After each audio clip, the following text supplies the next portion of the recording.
पासून सगळे लोक लांब जा. आपली इतकी प्रगती होणार की प्रचंड. दुसरं काम, एकमेकाच्या बांधा फोडायचे बंद करायचे. बांधा फोडायचे नाही, वाट नसली तर वाट द्यायची.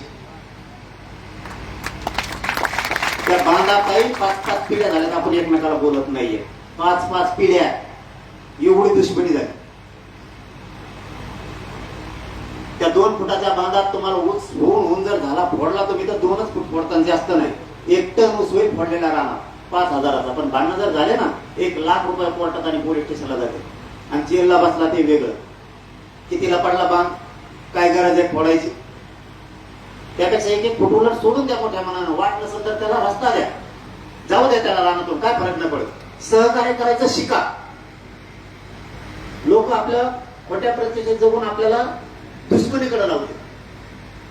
त्यामुळे पिढ्यांना पात्र वाटलं होतं. आणि जे आपल्या बापाने केलं ते पोरग करतं पुढं पुन्हा. म्हणून त्या बांधाच्या भानगडीतून पुरे लांब जा. बाकीचं मी तुम्हाला काय काही पडू देत नाही. मी आहे तर तुम्हाला टेन्शन नाही. कोणी दुश्मन व्हायला तुम्हाला, पण तुमच्या सगळ्यात पुढे मी राहणार. तुम्ही काळजीच करू नका. दुश्मनीचं टेन्शन घेऊ नका. मी चांगले चांगले कार्य केले जातात. मगाशी कोणीतरी सांगितलं भाषण करताना की एमपीसीचा मुद्दा. एमपीसीच्या मुद्द्यात सुद्धा जात नाही बघितली मी. तिथल्या एका पोरीचा फोन आला, मी फाशी घेईन. 10 वर्ष आम्ही प्रॅक्टिस केली म्हणजे मला फाशी घ्यायला लागत. मी तिकडचा दावडा सगळा सोडून दिला. शिर्डी पासून डायरेक्ट पुण्यात जाऊन बसतो. आणि त्यांना आता मुदत वाढून द्यायचं काम सुरू झालं. मी जातीवादी असतो तर त्यांना मुदत वाढूनच भेटली नसती. पोलीस उचलून त्यांना जेलमध्ये टाकत. ते सगळं थांबवलं. मी आहे मदतीला, आई तोपर्यंत नाही. मला आता चालता उठता येत नाही. मला तुमच्या 4 पायऱ्या चढायचं तर 2 जण लागतात. इतके त्या उपोषणाने हाल झालेत माझे. इतका प्रचंड त्रास आहे. कधी माझ्या पोटात आग होईल ना सांगता येत नाही. तर 1 मिनिटात खाली बसावं लागतं. इतकी प्रचंड आग होती. कारण त्या उपोषणाने माझ्या शरीरात काही राहिलं नाही. चालता चालता चक्कर येईल, अंधार त्या डोळ्याला ऑटोमॅटिक. परिस्थिती त्या उपोषणामुळे खूप हाताच्या बाहेर गेली. पण शेवटी काय असतं, मला माझ्या समाजाशिवाय करमत नाही. समाजाची वेदना मला बघवत नाही. जसे की कलेक्टर साहेब म्हणले की आम्हाला वाटलं नव्हतं की तुम्ही या गावात येता का नाही.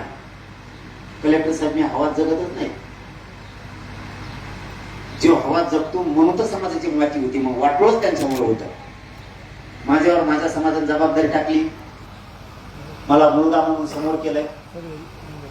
तर मी लोक 1,000 1,000 10,000 1 लाख येत मी बघत नसता. आजकाल लोक असे थोडी मोठी सभा झालं तरी हवा जगत आहेत. आम्ही 1.5 ते 2 कोटीची सभा घेतली. 1.5 ते 2 कोटीची. पण जमिनीवरच नाही तर माझ्यासारखं हेलिकॉप्टरला झेंडलं असतं. 2 कोटी सभा घेतो म्हणजे मला खाली येत ना.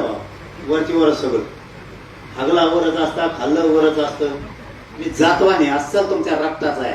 मी मातीतच जमिनीवरच राहणार. मरेपर्यंत नाही. मोठेपणा जगणारच नाही आयुष्यभर.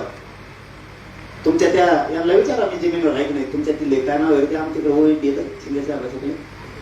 इथले ह्याच तालुक्याचे शेवटी. हा मग मी शेवटी ह्याच तालुक्याचे आहेत ना. त्यांच्याकडून बरेच कामं करून घेत असतो. मग हे नाही लोकांचे ते आहेत ना ते गोळ्या औषधावर